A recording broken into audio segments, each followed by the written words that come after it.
Hello friends, welcome to NG சமையல் in Tamil.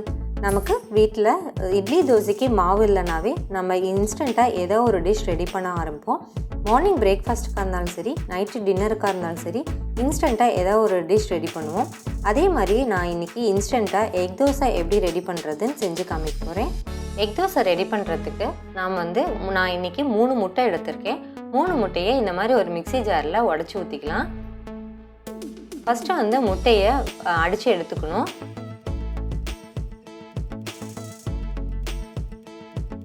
இந்த மாதிரி நல்லா அடித்து எடுத்துக்கலாம். நான் இந்த கப்பில் 1 கப் கோதுமை மாவு எடுத்திருக்கேன். 1 டேபிள் ஸ்பூன் அரிசி மாவு, 3 டேபிள் ஸ்பூன் கடலை மாவு,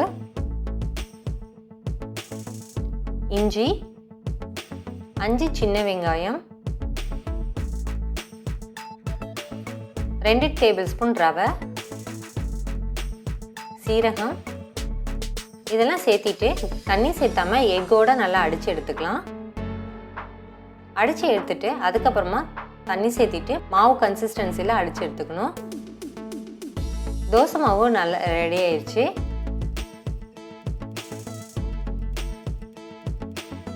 பாருங்கள், தோசை மாவு ரெடி ஆயிருக்கு. நான் எடுத்துக்கிற அளவு பார்த்திங்கன்னா 8 தோசை கிடைக்கும். மாவுக்கு தேவையான அளவு உப்பு சேர்த்திட்டு நல்லா கலந்து விட்டுக்கணும்.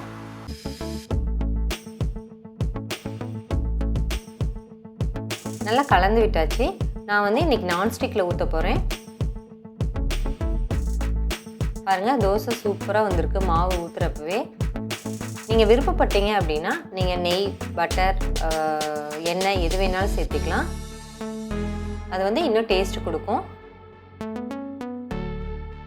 உங்களுக்கு இன்னும் கொஞ்சம் காரமாக வேணும்னு நினச்சிங்க அப்படின்னா நீங்கள் அரைக்கிறப்போ ஒரு பச்சை மிளகாய் சேர்த்து அரைங்க. அது இன்னும் நல்ல டேஸ்ட் கொடுக்கும். தோசை பாருங்கள், சாஃப்டாக வந்திருக்கு.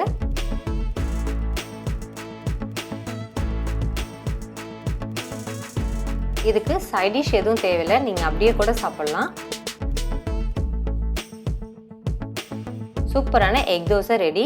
இந்த வீடியோ பிடிச்சிருந்தா லைக் பண்ணுங்கள், ஷேர் பண்ணுங்கள், மறக்காமல் சப்ஸ்கிரைப் பண்ணுங்கள். தேங்க்யூ.